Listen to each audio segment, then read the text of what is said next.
Tidak semua seperti itu dan mereka menganggap bahwa lah ini Marcel ngomong jadi satu pukul rata semuanya. Mengadopsi trik sulap untuk menyatakan sebuah pertolongan ya atau kesembuhan dengan cara seolah-olah dengan kedok agama dan doa-doa agama.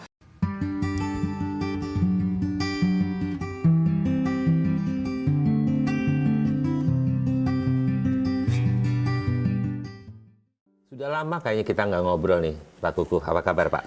Iya, mungkin karena bukan karena pandemi juga ya. Pandemi kita bisa ngobrol. Iya. Ini sudah mulai lepas nih kayaknya.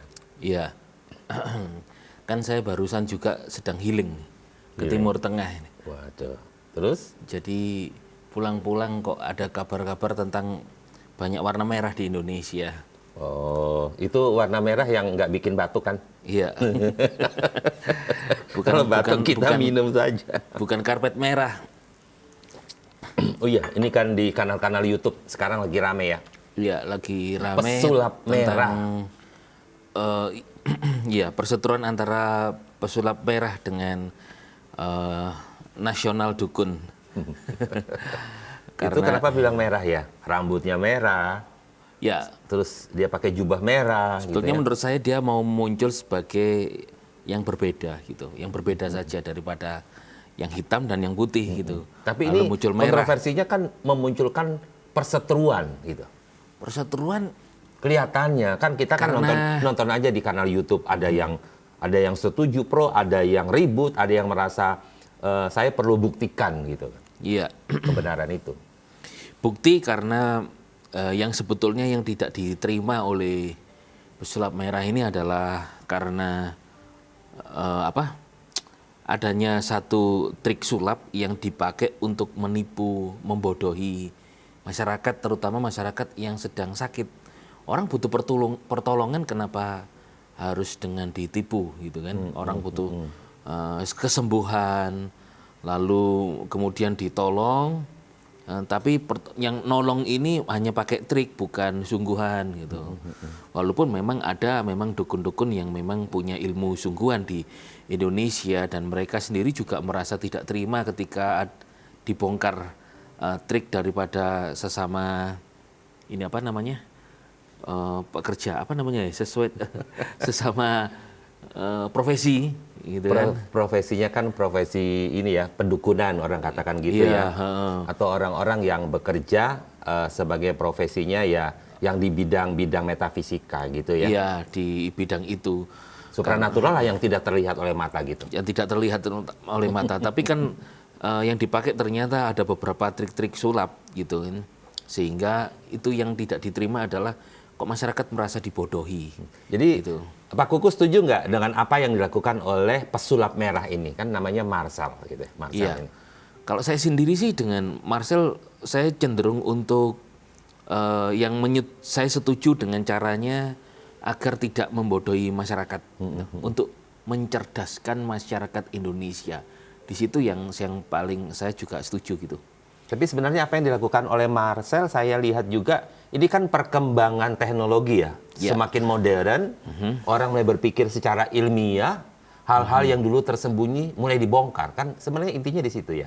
Iya, lebih banyak mengungkapkan sesuatu kebenaran, dan apalagi sekarang kan masyarakat juga mulai banyak yang pintar, tapi juga tidak terima rasanya si Marcel ini kalau masyarakat Indonesia terus dibodohi.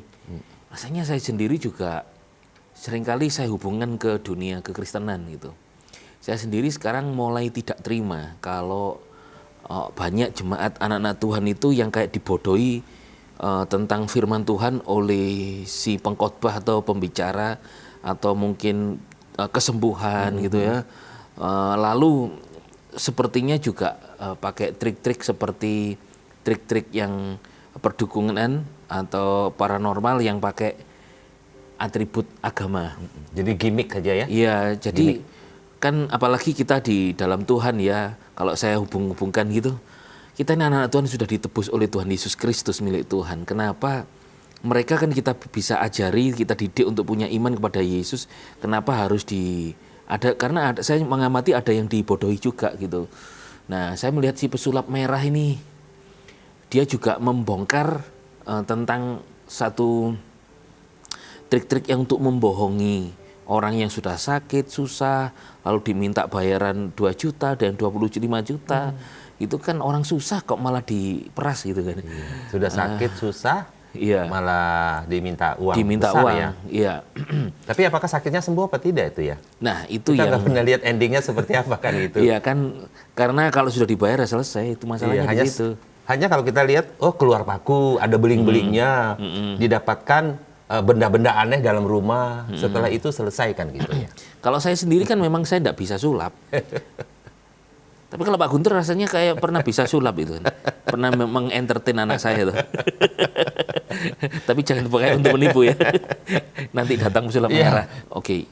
Kan kan bisa saja kita ini melayani jemaat dengan mengentertain dengan sulap kan boleh saja kan hanya Boleh, sekedar entertain. Nah, tapi kan jangan sampai kemudian itu kita pakai sebagai satu trik untuk misalnya mendoakan jemaat lalu kesembuhan. Pak Guntur kan sendiri juga bisa sulap gitu kan, pernah mengentertain anak saya kan, entertain kan nggak apa-apa kan. Iya. Ya kecil-kecilan saja sebenarnya main sulap itu, karena sulap itu adalah sebuah seni. Belajar dari sebuah buku di awal seperti itu, saya tertarik dengan sulap atau orang biasa bilang magic trick seperti itu. Beli buku sederhana, lihat yang sederhana, ditirukan, bisa. Kemudian itu menghibur. Waktu bisa menghibur, kita rasanya senang. Terus belajar lagi yang lain, belajar lagi yang lain. Tapi ya tidak seperti mereka yang memang profesinya magician seperti itu. Tapi hanya sekedar menghibur anak-anak apalagi ya. Kalau orang dewasa pasti sudah tahu, ini kan magic trick gitu, ada triknya, kecepatan tangan, permainan bisa menyembunyikan sesuatu, kita mengalihkan perhatian orang dengan ucapan kita, sementara tangan kita sudah melakukan sesuatu persiapan lebih dahulu. Dosa tidak ya kalau kita melakukan satu entertain sulap gitu di gereja atau ke depan jemaat? Iya, biasanya saya lakukan itu tidak selalu ya, tapi hanya sekedar ketika sebuah acara-acara lepas. Bukan di sebuah tata ibadah yang resmi, tapi mungkin ada sebuah kelompok sel, pertemuan kita, ada ibadah padang atau ibadah syukur yang sebenarnya itu hanya sekedar sebuah permainan. Kemudian kita mengambil kisah itu sebagai sebuah pelajaran. Contohnya, aduh ini harus minum lagi teh nih kayaknya nih, Iya. suaranya serak-serak. Contohnya ini tali. Kan ada trik tali tuh, digunting, putus, kemudian kita sambung-sambung, bisa Betul nyambung lagi. lagi. Jadi kemudian saya mengalihkan untuk mengajarkan mereka bahwa perpisahan perceraian itu sebenarnya tidak baik. Ya, dipaksakan untuk diputuskan. Yang sebenarnya adalah Tuhan mau kita itu utuh seperti satu tali. Jadi menggambarkan seperti itu. Jadi bukan sebuah entertain, menipu mereka, loh ini loh saya hebat loh. Ini loh bisa nyambung, padahal itu sebuah trik yang bisa dipelajari. Ya tapi ini kan fenomena yang sedang terjadi di negara kita di Indonesia. Si pesulap merah kan sedang membongkar daripada praktek atau trik penipuan yang dilakukan oleh beberapa Katakan orang dukun, pintar lah ya, orang-orang pintar gitu ya. ya sehingga yang dia bongkar itu adalah penipuannya ini dan mencerdaskan masyarakat Indonesia supaya tidak mudah Jadi sebenarnya ditipu gitu. iya, ini orang-orang yang menggunakan trik sulap ya, mengadopsi trik sulap untuk menyatakan sebuah pertolongan ya atau kesembuhan dengan cara seolah-olah dengan kedok agama dan doa-doa agama itu dinaikkan, padahal dia pakai trik sulap. Nah, padahal pakai itu. Nah, itulah yang dibongkar oleh pesulap merah. Didoakan penyakitnya dipindahkan ke telur atau dipindahkan ke kelapa gitu. Padahal ya. kelapanya sudah dipersiapkan dulu. Dipersiapkan dulu. Telur juga seperti itu. Nah, ini kan oke. berarti kan tidak benar gitu ya. Nah, Apakah Marcel ini kan membongkar masalah ini. Iya. Tapi ini masalah ini menurut banyak orang mereka bilang begini, kan tidak semuanya para praktisi-praktisi pakai kata praktisi gitu ya. Ya. Mereka yang bermain di bidang metafisika, supranatural itu tidak semua seperti itu, dan mereka menganggap bahwa lah ini Marcel ngomong jadi satu pukul rata semuanya. Iya. Nah, itu yang ada banyak yang tidak terima juga. Tapi mungkinnya kalau bagi saya sih yang tidak terima itu karena Karena kan Marcel hanya masih mengungkap tentang Dukun-dukun palsu inilah ya. penipuannya ini, Iya. trik penipuannya. Padahal apakah menurut Pak Guntur apakah ada ya orang-orang yang memang betul-betul mereka punya ilmu dan bisa misalnya membuat keris itu terbang atau mungkin menyembuhkan penyakit. Apakah mereka ini sepertinya juga ada ya? Menurut Pak Iya. Guntur apa itu ada? Iya, kebetulan saya dibesarkan oleh ayah saya yang seorang tentara. Ya katakanlah pejuang kemerdekaan, Legiun Veteran Republik Indonesia. Dan ini kan saya selalu ingat apa kata-kata orang tua saya ketika dia membela tanah air untuk kemerdekaan. Jadi intinya adalah memang kita sudah hidup di negara yang merdeka, tetapi masih banyak yang tidak hidup dalam suasana merdeka, terikat yang kayak tadi. Akhirnya berada pada sebuah areal gelap, tertipu terus gitu ya, merasa tidak hidup. Nah makanya memang bersyukurlah ada Marcel yang bisa bongkar-bongkar yang penipuan seperti itu kan. Kita ya juga berterima kasih sekali. Nah ayah saya sendiri punya ilmu ya, saya tidak perlu banggakan, tapi itu dulu ya, supaya kita bisa jelas tahu bahwa memang ada di antara mereka itu ada yang benar-benar secara metafisika itu, alam supranatural itu di situ, bidang itu. Nah, ayah saya sendiri ketika belajar ini itu dan dia mendapatkan itu, dia disebut sebagai orang yang suka nolong orang, padahal dia tidak pernah belajar di bidang pengobatan dan lain sebagainya. Nah, ketika dia memiliki ilmu itu dan salah satu orang berkata, mungkin teman-temannya berkata itu ilmu putih karena intinya nolong orang. Ketika ada orang sakit dia hanya bilang begini, itu ada kepiting tuh ya, dibakar, isinya dimakan. Nah, orang itu sembuh. Tapi yang nggak bayar, nggak minta bayaran, tidak, hanya untuk nolong orang. Dan beberapa kali dia lakukan seperti itu di banyak teman-temannya dan orang-orang lain. Itu ada dulu sebelum dia mengenal Yesus ya, percaya Yesus. Ketika percaya Yesus itu semua sudah dibuang, tidak dipergunakan kembali. Jadi dalam satu sisi saya melihat orang tua saya dulu punya itu dan dia suka cerita ke kita. Tapi kalau ilmu santet itu orang disantet kemudian kemasukan paku di perutnya itu apakah benar ya itu ada? Kan menurut Marcel kan itu juga sebuah trik gitu loh. Apakah ini memang betul-betul ada, pernah tahu atau mungkin sebagai hamba Tuhan gitu ya pernah mendoakan orang yang pernah disantet lalu keluar pakunya dari perut gitu? Saya sih belum pernah melihat, cuman dengar adanya hamba Tuhan yang mendoakan seorang yang disantet lalu keluar pakunya, hanya mendengar. Tapi melihat Iya. belum pernah sih. Kalau Apakah benar ya keluar kayak paku gitu? beling sih saya juga tidak pernah melihat. Tetapi ketika ada orang yang pernah mengalami itu, mungkin perutnya kembung besar, ya, terus dia mengalami cerita hal-hal yang aneh-aneh. Kan biasa sebelum kita doakan kita suka tanya, kenapa ini seperti ini? Apa ada yang aneh? Dia akan cerita.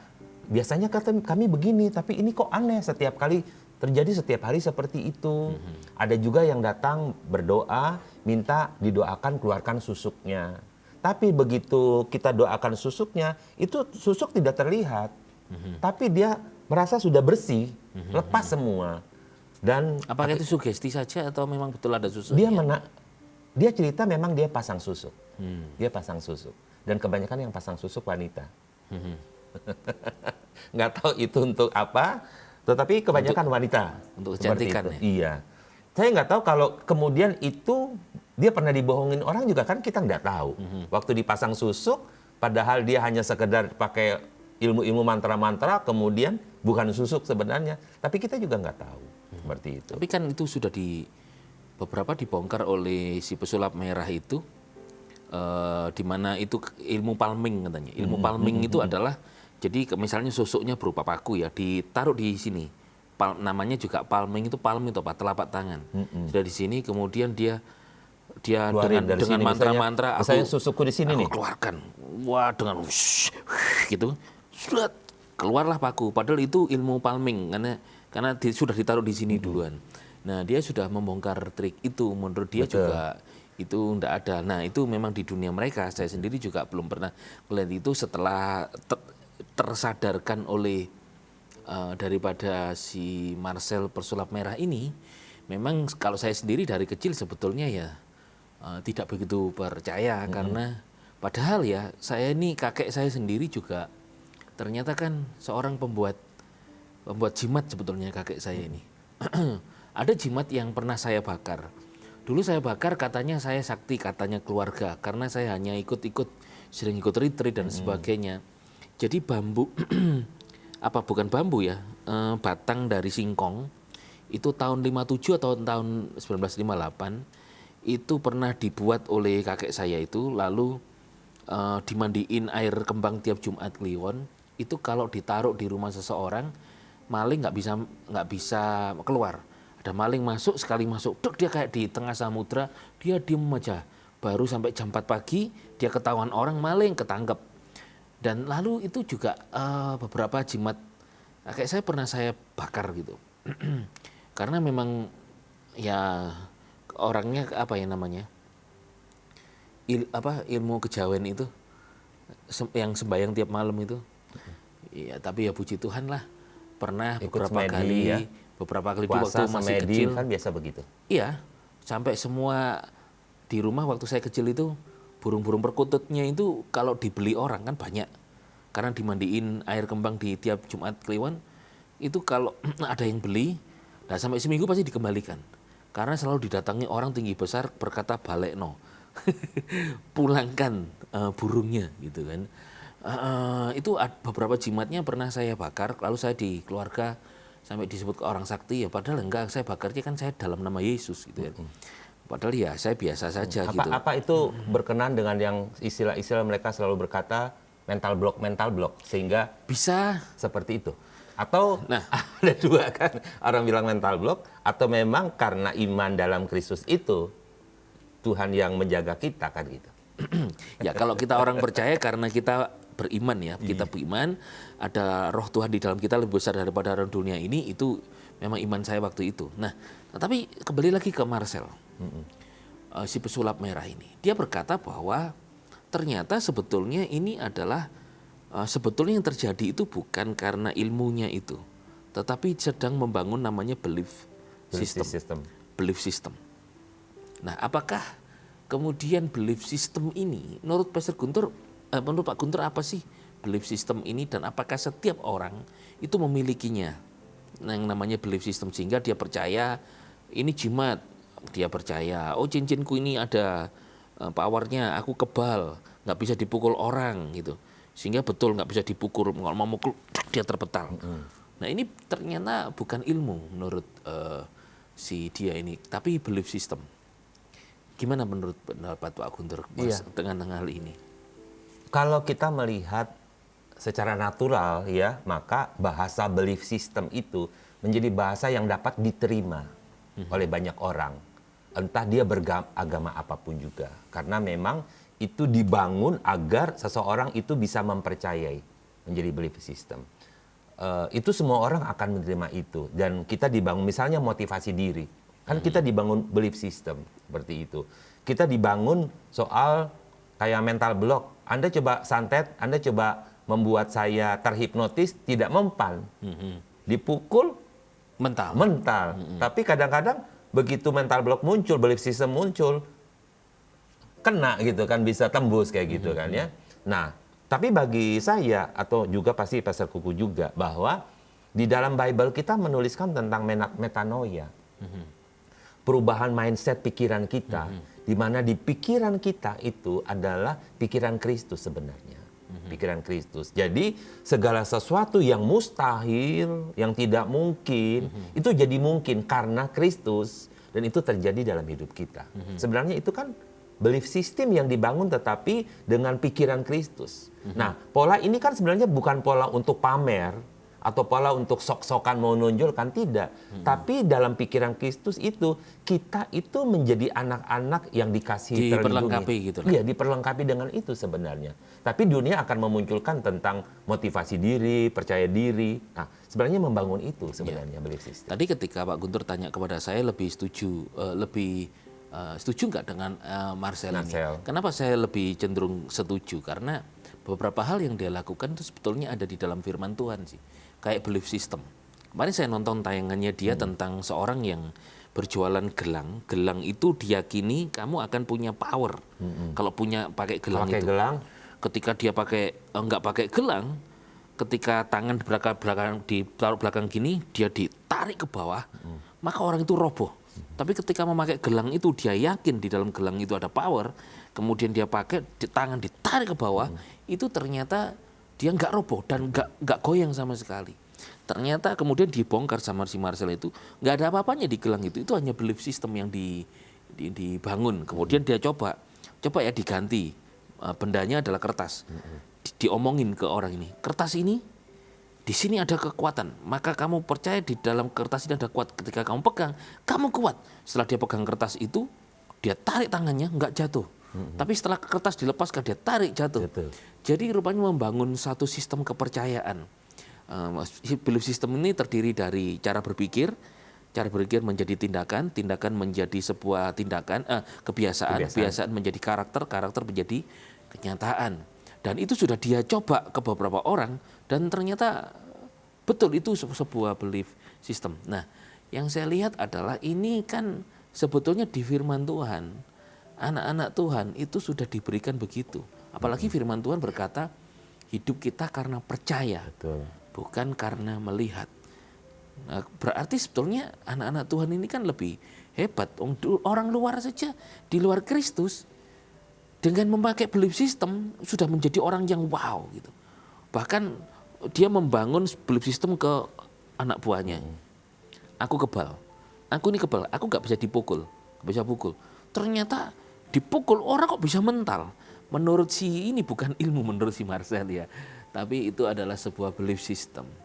Nah, menurut Pak Guntur itu bagaimana? Apakah betul ada di luar sana orang yang memang punya ilmu kekebalan dan tidak bisa dipukul? Apakah itu hanya sebuah belief system seperti yang disampaikan oleh Marcel? Iya, kadang-kadang kan belief system itu karena kedekatan seseorang sama orang, misalnya murid dan guru.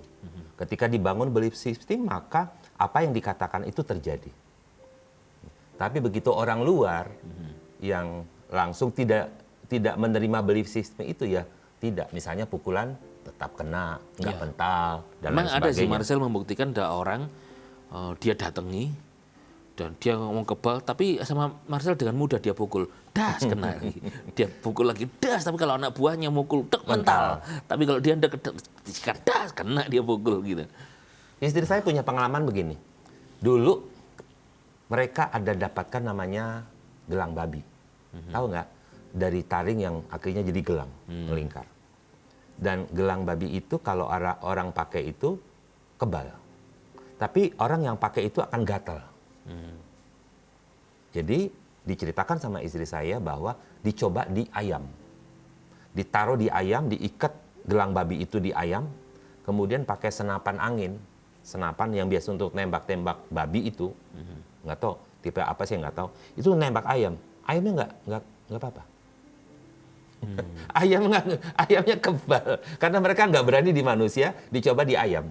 Ayamnya kebal. Jadi maksud saya begini, Bible itu ada menuliskan tentang penguasa-penguasa, pemerintah-pemerintah, penghulu-penghulu udara, bahkan roh-roh jahat itu ada di bumi ini. Dan mereka juga punya struktur di mana mereka ikut mengatur, mencoba membuat orang tidak percaya Tuhan. Jadi belief system yang dibangun dalam firman Tuhan kepada manusia itu mereka rusakkan. Ya, mereka alihkan kepada mereka sehingga seolah-olah ini roh-roh ini punya kekuatan yang lebih daripada Tuhan. Mereka bersaing seperti itu. Nah, dan kita tahu bahwa di dunia ini bukan cuma manusia yang ada, tetapi yang tadi itu roh-roh yang tidak terlihat, roh-roh seperti itu. Nah, Tuhan berusaha membangun kita dengan pola pikir Tuhan di metanoia kita dari hal-hal yang salah tadi. Ya, memang itu pasti namanya dengan pikiran Kristus. Kan biasanya kita juga suka diundang kan ya untuk doakan dong ini ada yang kerasukan, ya kan ya, doakan ini ketempelan kayak gitu, ya kan ya. Tapi kita kan cuma percaya saja, kita cukup mendoakan pasti itu roh-roh itu pergi kayak gitu. Nah, jadi saya sangat percaya sekali tentang kuasa Tuhan. Ketika firman Tuhan berkata, kamu akan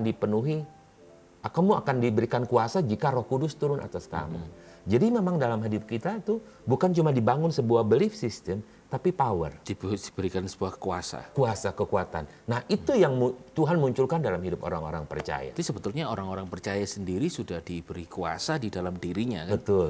Sehingga tidak ada satupun kuasa yang dapat menyentuhnya. Betul, Nah, masalahnya itu dia. sekarang yang sedang viral di Indonesia adalah belief system ini sudah mulai artinya sudah dibangun ke banyak masyarakat di Indonesia.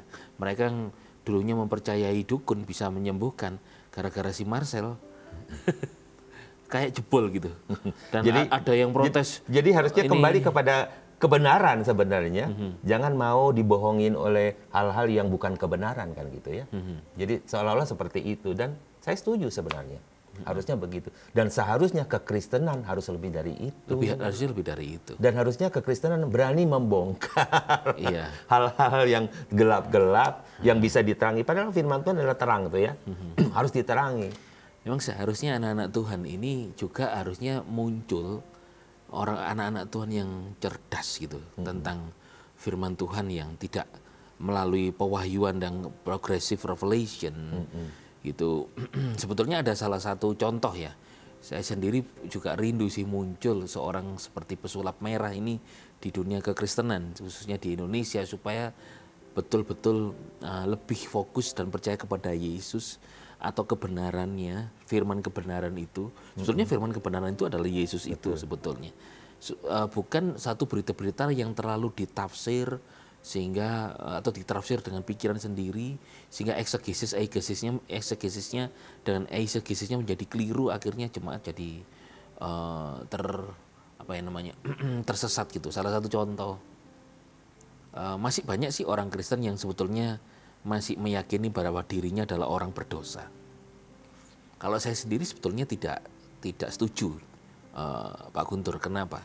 Karena ternyata firman Tuhan berkata bahwa kematian Yesus di atas kayu salib itu sudah membenarkan kita. Kita ini statusnya itu orang benar, Betul. bukan orang berdosa. Tapi banyak orang Kristen yang berkata kita ini orang berdosa.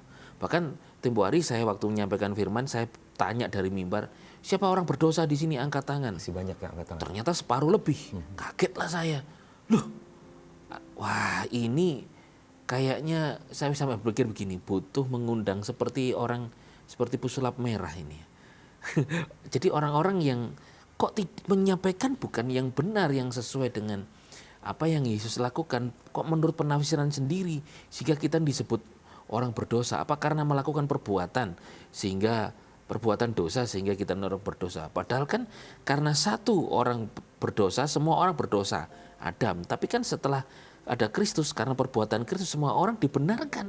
Nah, kenapa enggak ngelihat ini sehingga orang Kristen berkata kita ini orang berdosa. Nah, ini saya sampai berpikir begini, Tuhan perlu pesulap merah ini di dunia kekristenan untuk membongkar praktek-praktek pendeta-pendeta, para pengkhotbah yang membaca firman Tuhan. Firman itu kurang pewahyuan sehingga jemaat dikhotbahi dengan yang keliru. Kita orang berdosa sehingga jemaat berdoanya, ampuni aku orang berdosa ini.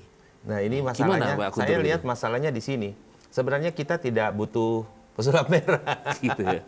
Yang penting sebenarnya ini ya sahabat Meja Anugerah, dukunglah ya channel-channel Kristen yang menampilkan kebenaran itu loh. Cukup dukung aja. Sebab Marcel itu didukung juga. Dia tidak bisa sendiri. Ketika dia cuma sendiri, tidak ada dukungan, ya tidak akan ada bisa jadi viral. Sementara di kekristenan banyak sekali pengajaran yang benar, yang kayak tadi pengajaran tentang karya Yesus, tapi banyak yang tidak mendukung. Tapi kalau banyak yang mendukung, oh saya yakin sekali itu menjadi besar seperti bola es pengajaran yang benar seperti itu. Iya, ini Pak Kukuh, tidak terasa obrolan kita sangat menarik sekali ya. Ini ada banyak tema-tema lain juga yang perlu kita ngobrolkan sehingga benar-benar ini dari kekristenan, dari Bible kita bisa menjawab kebingungan daripada banyak teman-teman Ya, kita. sebetulnya apa yang dibongkar oleh pesulap merah ini adalah untuk mencerdaskan masyarakat Indonesia, dan saya sendiri juga rindu kita anak-anak Tuhan, orang Kristen juga perlu cerdas akan firman Tuhan. Kalau sekarang dibongkar oleh si pesulap merah ini tentang belief system, sebetulnya sesuai dengan firman Tuhan, belief system juga sudah Tuhan taruh di dalam diri kita. Percaya Tuhan Yesus itu beliefnya itu powernya gede banget dan itu tidak bisa dibongkar oleh pesulap merah ya. Oke, setuju. Karena Tuhan Mari Yesus kita itu lebih minum dari bersama, Yuk kita minum. nikmati kira-kira. teh bersama.